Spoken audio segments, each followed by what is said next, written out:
Expectation. What you expect to happen. Because it's what you expect to happen, it's called your average or your mean. So we have the symbol for mean or average in this as well. And there's a formula for it. You take each of your items in your probability distribution, that's the x, and you multiply them by the probability. So we'll look at some examples and we'll see how this formula works, and it will make some more sense. But it's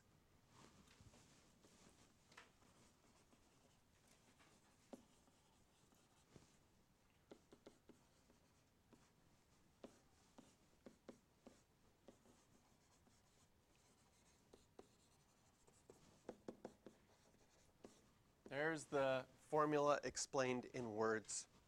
It's a sum of each item times the probability of that item.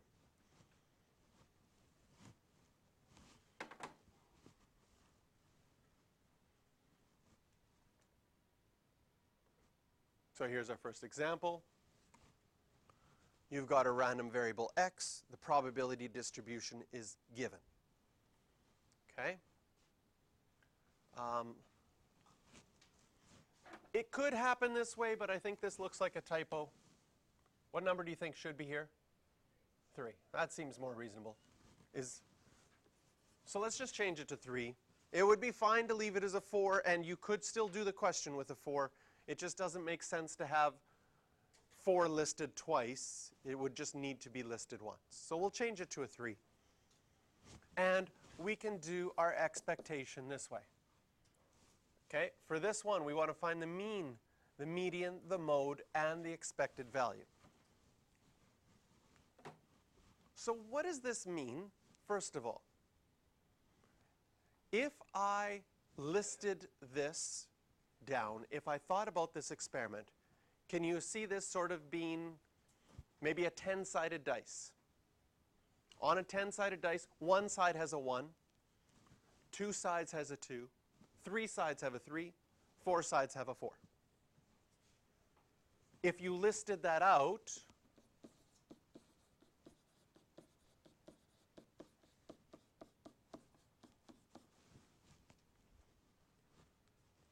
in 10 times, if it was ideal, not an experiment, but an ideal situation, in 10 times you should only get the 1 once, you should get the 2 twice, the 3 3 times, and the 4 4 times. Does that make sense?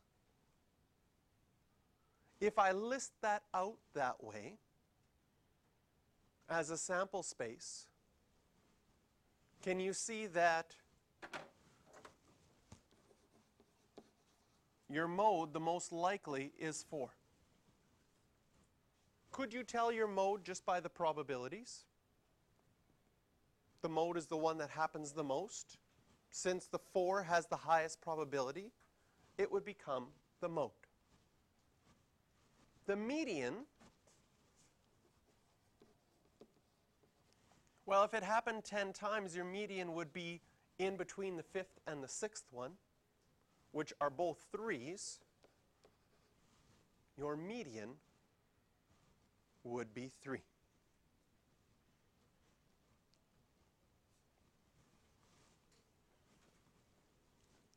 If you had all 10 of those, how would you find the mean? Right? This is back to our statistics unit.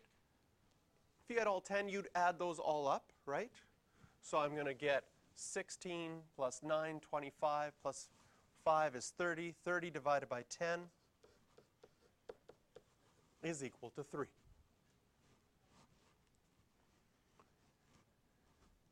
If you want to use your new expected value formula, expected value is each number multiplied by its probability. So we would have the number 1 happens 1 out of 10 times, plus the number 2 happens 2 out of 10 times. plus the number 3 happens 3 out of 10 times. And the number 4 happens 4 out of 10 times. Well, this would equal 1 out of 10 plus 4 out of 10 plus 9 out of 10 plus 16 out of 10 adds up to be 30 out of 10, which is 3. And what we had before, whoa,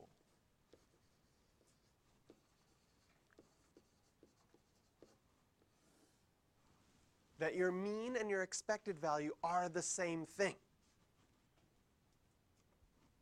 So if you want to find out what your expected value is, it's each item multiplied by its probability, add those all up, and you would expect to get a 3 in this situation, which is the same as our mean.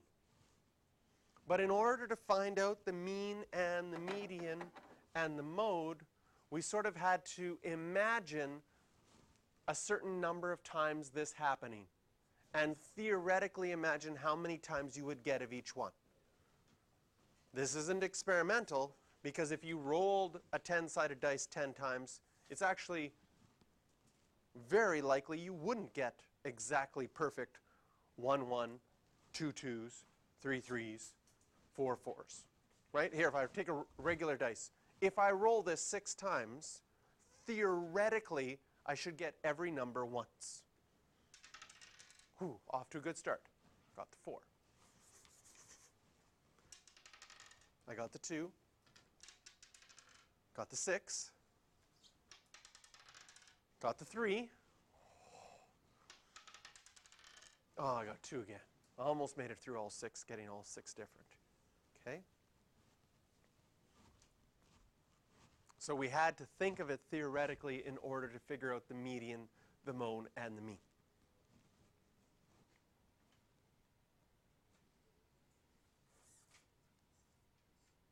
Oh my goodness. Computer is lagging today. Fair die is rolled once. If the random variable denotes the number showing, find the expected value of x. So here's our probability distribution chart.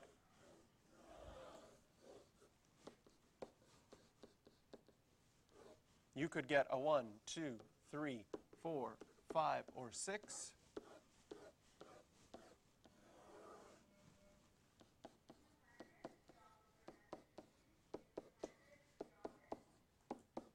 They each have a 1 out of 6 chance. The expected value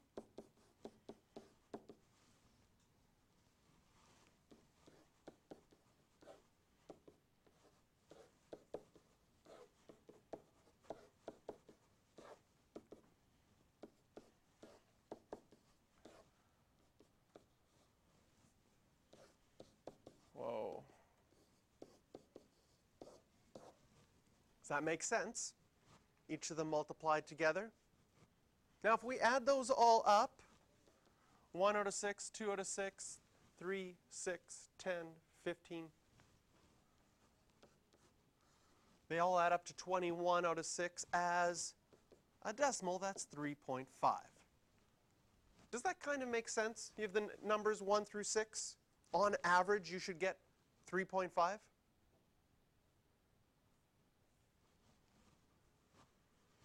If you roll 2 dice, what's your most likely number? 7. 2 3.5s. Okay? If I rolled the dice 3 times and averaged what it added up to, okay, it should be 10.5 or close to. So I rolled first 4, 9, and 4. Ooh, I rolled extra high. I got 13. My roll was higher than average. On average, it should be 13.5. No, 3.5, 10.5. Does that make sense? And so it gives us an expected value. When you roll 2 dice, you should expect a 7. Higher than 7 is above average, lower than 7 is below average. That doesn't work for IB marks, does it? Higher than 7 would be above average. Really good. Wow. I got an 8 on my math exam. Okay.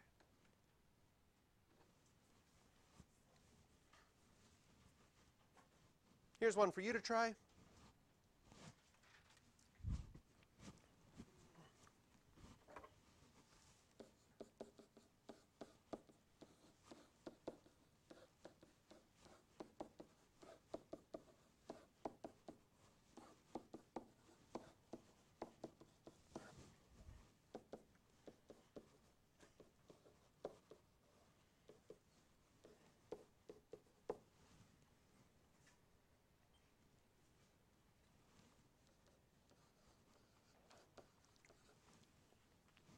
Did you get 39 over 30? Right, adding fractions, make sure you get a common denominator.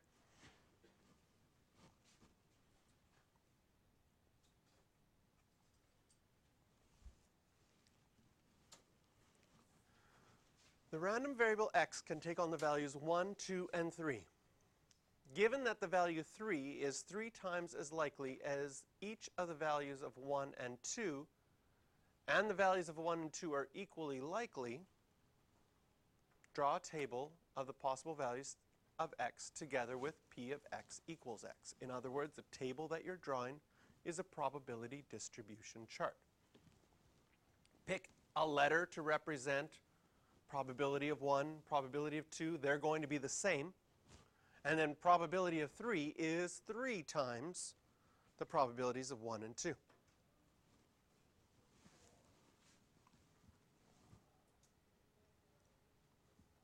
What are you expected to get?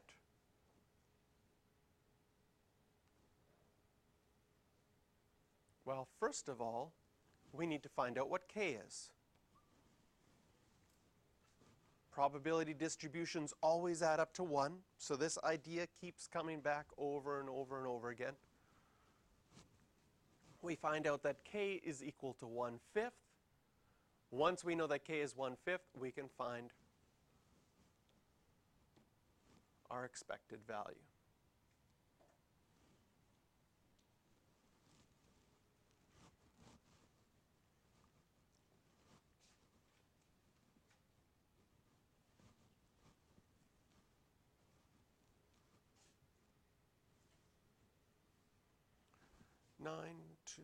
Sorry, this got erased. 1 plus 2 is 3 plus 9 is 12 over 5.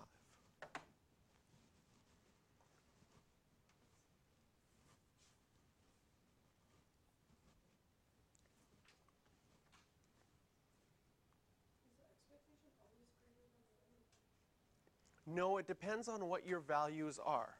So in this case, if you're looking at your probability distribution chart, and I put these numbers in, you have a 1/5 chance of getting a 1, a 1/5 chance of getting a 2, and a 3/5 chance of getting a 3. If you did this 10 times and figured out your average, well, your average cannot be bigger than 3 or less than 1, because those are your highest and lowest things you could get. So if you got a 1 every single time, your average would be 1. You got a 3 every single time, your average would be 3. But based on this, you're not going to get a 3 every single time. But you will get 3s more than 1s and 2s. So to get an average here that's 2.4 in the end seems to make sense with the distribution. So you can imagine this experiment done 10 times. I'm going to get 3s more often than 1s and 2s. 1s and 2s are going to be about equally distributed. And so on average, 2.4 seems reasonable. So when you ask, is it always bigger than 1? Well, it depends on what these numbers were. I could have had this as 0.1, 0.2, and 0.3. And then here, my probability is going to be 0.24.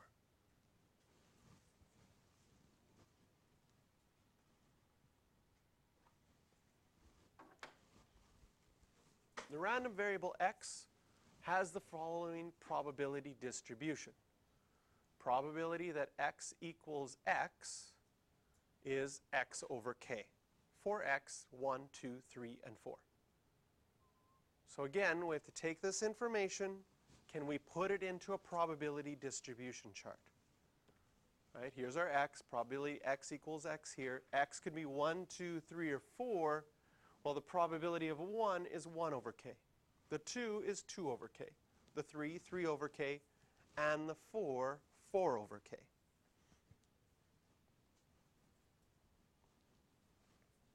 We now have enough information to solve for k. Why? Well, all 4 of these have to add up to get to 1. So if I add all 4 of them up to get to 1 and solve for k, I get 10 over k equals 1. K has to be 10. Once I know that k is 10, I can find out my expected value. 1 times 1/10, 2 times 2/10, 3 times 3/10, 4 times 4/10. This is exactly the same example that we had earlier, where we found out the average or the mean was 3. It's 3 here again.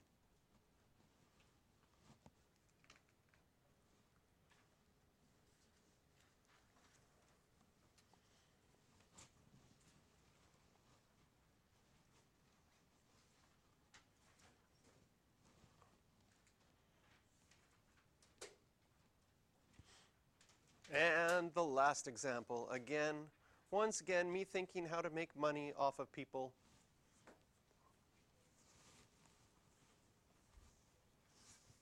Would you play this game? It costs you $5 to play.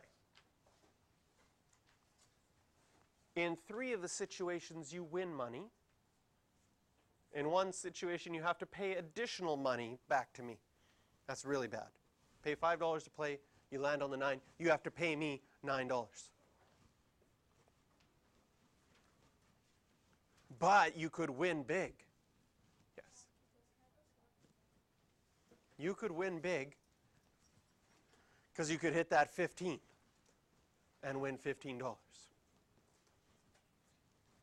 How am I trying to bias you in this game already? There's only 2 of them that you actually make any money, right? Because with the 1, you're actually losing $4 because you paid $5 to play.